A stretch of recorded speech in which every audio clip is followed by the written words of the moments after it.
Good afternoon, everyone. I am Attila Balázs, a senior researcher and lecturer at ETH Zurich. First of all, I would like to thank the organizers for putting together this exciting program, and I also thank the scientific committee for inviting this presentation. It is too bad that I can't be there in person. Nevertheless, today, I would like to show our latest results on the formation and evolution of transform and passive continental margins based on numerical model results and based on observational data from a number of natural examples. Here you can see a beautiful topographic and bathymetric map of the equatorial Atlantic, one of the typical and most studied transform margin on Earth. This part of the Atlantic Ocean hosts the largest transform fault zones, such as the Romanche and St. Paul transforms, accommodating hundreds of kilometers offset between the active mid-ocean ridges, and these transforms bound the sharp oceanic continent boundary here in Côte d'Ivoire or Ghana. We were interested about the tectonics of this region and aimed to quantify its evolution from continental rifting to oceanic spreading.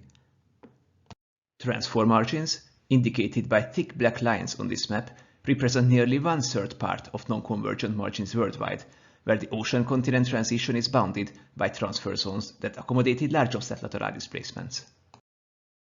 The equatorial Atlantic Ocean was formed due to the dextral oblique divergence between South America and Africa during the Cretaceous. Final breakup and opening of the oceanic basin were preceded by early Cretaceous continental rifting across the future equatorial margin and climaxed during the Aptian-Albian in localized rift basins. By late Albian times, structurally separated small oceanic basins opened, and by Santonian times, a single oceanic basin was in place between the departing continents. Another well-explored transform margin evolution is represented by the Madagascar-Africa breakup. This rifting was associated with intense volcanism, resulting in a volcanic continental margin, while the equatorial Atlantic is generally non-volcanic, having occasionally mantle exhumation. It has been suggested that some of the large offset oceanic transform fault zones are partially inherited from their continental rifting stage, while the formation of other oceanic transforms appears to postdate crustal breakup. In the case of the equatorial Atlantic, the Pan-African orogeny and related structures played a role in localizing later deformation. A few transform margins show specific bathymetric features, including transform ridges and transform plateaus. Ridges, such as the ones that you can see on these interpreted seismic profiles on the right-hand side, from offshore Madagascar and offshore Ghana, are the result of plate velocity reorganization and transpression. Furthermore, most transform margins also host so-called transform marginal plateaus. These distinct features are located near the continent-to-ocean transition, forming spurs at the scale of 50 to 1000 km in length, and they are interpreted to be formed during the final breakup of transform margins. Here you can see the contrasting typical bathymetric profile of a passive and a transform margin, the latter also showing a marginal plateau with much shallower water depth, separating two steeper slope domains. Similar plateaus have been reported worldwide from many transform margins, as this collection of bathymetric data shows. Their crustal structure and exact formational mechanism is still debated today, though. After this introduction, I would like to briefly show our applied methods. We use the 3D thermomechanical code I3Elvis, which is based on staggered finite differences and Markov cell techniques to solve the mass, momentum, and energy conservation equations. The code employs viscoplastic rheologies, including diffusion and dislocation creep, and mental grain size evolution. We accounted for plastic strain weakening and healing. Furthermore, the model accounts for simplified magma-related processes, such as thermal accretion of the lithospheric mantle, parametrized partial melting of the mantle, melt extraction, and percolation towards the self-consistently formed mid-ocean ridge, and crystallization of the oceanic crust. Lagrangian markers track the amount of melts extracted during the model evolution. Furthermore, hydrothermal circulation at the axis of the ridge is parametrized. We couple this code to a simplified surface processes model, FDSPM, accounting for sediment erosion, advection, and deposition, and therefore the basement subsidence and the topographic and bathymetric evolution of the surface can be calculated within an accuracy of tens of meters. The coupling between the thermomechanical and surface processes codes allows a full two-way feedback, and thus we can tackle the interactions between crustal, mantle, and surface processes. Our reference model setup assumed the lithospheric and upper mantle scale model domain resolved by a uniform 1 km grid resolution, and we placed further Lagrangian markers within the Eulerian nodes. Extension and rifting was simulated by applying divergence velocity boundary conditions on the sides of the model domain. Two inherited crustal scale weak structures are placed in the upper crust in an Aleshon geometry. Rifting is initially localized along these structures, and subsequently the new fault zones are modeled according to the evolving stress field. I will show the model results by their strain rate and rock composition field and different time steps. The different colors represent different physical and rheological properties.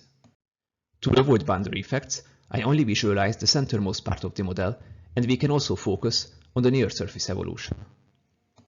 The air layer is not shown, and thus one can observe the surface. The sedimentary layer is shown in yellow. We can filter to distinct phase compositions and visualize them individually, and like this, one can better understand the evolving structures. In red color, you can see the partially molten asthenospheric region beneath the mid-ocean ridges, formed due to decompressional melting.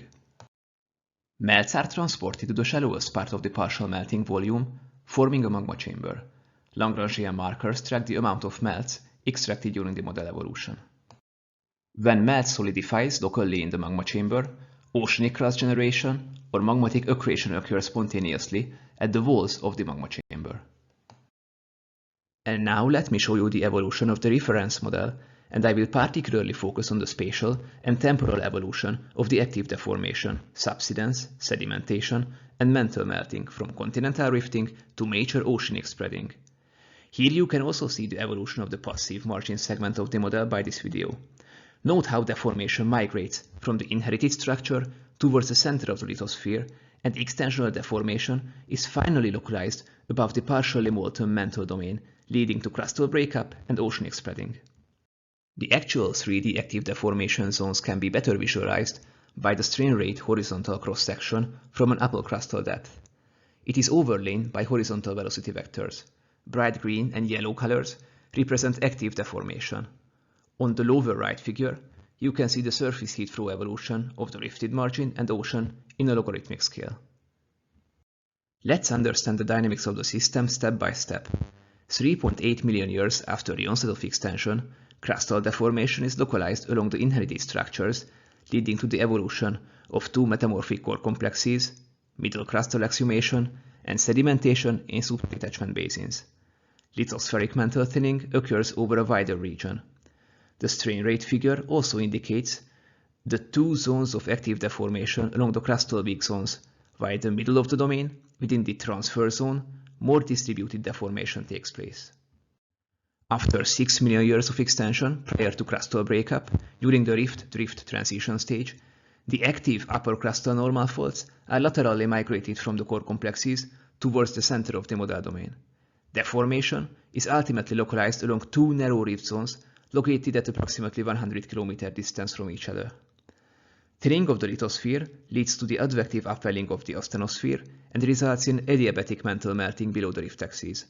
The rift zones evolve into two incipient oceanic spreading centers at the frontal and rear model sides, and the spreading centers gradually propagate towards each other.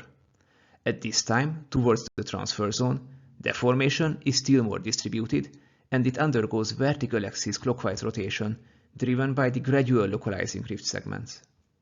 By 8.3 million years, the oceanic spreading ridges propagate closer towards the transfer zone. At this time, localized oblique continental rifting takes place in the transfer, connecting the propagating oceans. A deep pull-apart depocenter is formed in the center, bounded by oblique normal and strike slip faults. The strike of this continental transform fault zone gradually rotates counterclockwise as the oceanic spreading ridges propagate closer towards the transfer zone. Subsequently, in this transfer pull-apart, the crust is entirely thinned and mantle exhumation takes place. Three vertical cross-sections also show the specific structures along the evolving passive and perpendicular transform margins. Let's zoom first into section A, where the evolving ridge gets in structural contact with the transform margin, bounded by strike slip faults. A sharp transition from the continental lithosphere to the oceanic crust is bounded by smaller strike slip depocenters and the marginal ridge. Section B, in the middle of the transfer zone, shows the crustal configuration of a large crustal scale pull-apart basin just prior to mantle exhumation. This structure will evolve into the transform fault zone. This large crustal scale depot center is bounded by less extended uplifted footwall blocks. In fact, these blocks will later on subside beneath sea level during the post-reef stage and will be the previously shown transform marginal plateaus. The final geometry of the model is shown here after 30 million years of divergence. At this stage, mantle melting also affected the transfer zone, leading to the formation of a transform spreading center, bounded by two localized active oceanic transform fault zones. These two transform faults remain active between the mid-ocean ridges for the rest of the model simulation. The passive margins record slow subsidence due to their post-reef thermal cooling. The previously developed sharp transition between the young and hot oceanic lithosphere and the continental transform margin also undergoes significant thermal adjustments during its post-reef stage. After conducting a series of models with different initial mantle potential temperatures, divergence velocities, crustal or lithospheric initial weak zones, and different erosion and sedimentation rates, one can group the models into two end-members. In case the overall mantle thermal gradients are higher, the models show earlier mantle melting and thus magmatic underplating beneath the continental crust, having continuous oceanic crust production, and the transform spreading center develops in the transform fault zone. While with lower thermal gradients, the models show that the margins have mantle exhumation, a variation of magmatic and amagmatic ridges, resulting in a number of zero offset fracture zones, and ultimately one stable transform fault bounds the ocean ridges. This plot showing four models by their phase composition, horizontal velocity fields, and effective viscosity maps demonstrates the links between these two end-member evolution and their dependence on different mantle thermal gradients and divergence velocities. Models with slower spreading, due to lateral heat loss, have lower temperature values and thus favors more non-magmatic segments. This relation is also shown here by comparing two model runs with 2 versus 4 cm per year total divergence velocities, shown by phase composition, topography, and surface heat flow evolution.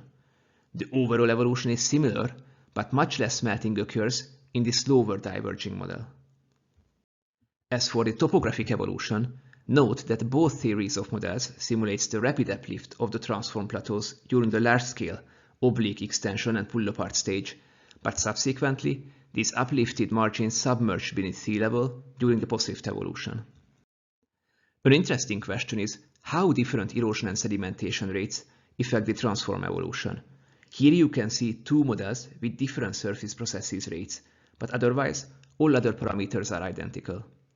Our models show that enhanced surface processes contribute to an earlier strain localization and thus results in a narrower margin and more focused lithospheric thinning that also leads to earlier mantle melting. This favors spreading over mantle exhumation and also stabilizes the transform faults, increasing its offset. By comparing the crustal structures of these two models with different surface processes rates, one can conclude that lower erosion and sedimentation leads to a wider continental margin and a larger number of individual depot centers on the margin, while the model with higher erosion and sedimentation rates favors more localized deformation and a narrower margin. During the final continental rifting stages in the transfer zone, the last continental land bridge localizes deformation, leading to its crustal scale marginal uplift, and this eventually also determines the main sedimentary transport routes from the continents towards the basins. In fact, driven by this uplift of the outer corner of the margins, deviates the main sedimentary transport routes, resulting in a sediment-starved proto-transform basin, and higher sedimentation rates are predicted towards the inner corner of the passive and transform margins. Our model results of focused sedimentation towards the inner corners of the margins are in good agreement with observational data based on seismics and wells from natural examples. Thanks to the generous support of BASIF from Lab and IFP, we also simulated the fine-scale sedimentary evolution of transform margins by the stratigraphic forward model Dionysos flow. Basement subsidence history was extracted from one of our larger models where we simulated a large offset transform fault similar to the Romanche example. Dionysus flowed and simulated at certain time steps the variations of the main sedimentary transport routes, the evolving sedimentation rates, and the sand-to-shale ratio in the different margin types. In agreement with our previous inferences, the inner corners represent sweet spots for coarse-grained sediment accumulation, driven by the vertical motions along the outer corners of the margins. I cannot resist to mention a few similar processes that I have just discussed, and what probably also affected the evolution of the Carpathian-Pannonian region. In a study with Liviu Matsenko, back in the old good days, we discussed the asymmetric extension of the Pannonian Basin, driven by inherited suture zones in the Sava zone in the southwest, and in the northeast boundary of the Alkapa unit. Our thermomechanical models simulated the crustal and mantle thinning evolution of the Sadacia and the Alkapa and the related synrift subsidence. Furthermore, the mid-Hungarian shear zone, bounding the different extensional polarities, was affected by the temporal evolution of step-overs, vertical axis rotations, strike-slip duplexes, and pull-apart basins with different dextral and sinistral kinematics. And finally, I would mention here the debated reconstructions of the region prior to the opening of the Carpathian embayment. Gábor Tari, in agreement with the millennial reconstruction of the region by John Dewey, assumed a southwest-northeast oriented spreading ridge, and Gábor discussed the correlation and asymmetric extension of the Bohemian Massif and Mösia. I placed here one of our model results on the formation of a transform marginal plateau, rotated to be in parallel with the so-called Bohemian spur. This Bohemian spur can be a fossil analogy, assuming a northwest-southeast oriented transform fault supporting the reconstruction of Gábor. Of course, better quantification is desired for this question for the future. Today, I presented a physics-based evolutionary model for the formation and evolution of passive and transform margins. We propose that many large offset transforms are inherited from their preceding continental rifting stage that undergoes a multi-stage evolution, showing distinct subsidence and uplift patterns, driven by the interplay between mantle, crustal, and surface processes. Different erosion and sedimentation rates control strain localization, and thus modifies the margin width, the timing and amount of melting, and like that the kinematics and dynamics of the system. At the same time, transform tectonics drives a specific sedimentary evolution, where the inner corners of the margins favors the deposition of coarse-grained sediments deriving from the continents. In case you are interested more on this topic, don't hesitate to contact me, or also check our latest publication on this topic in the Geological Society London Special Publication Series. Thank you for your attention.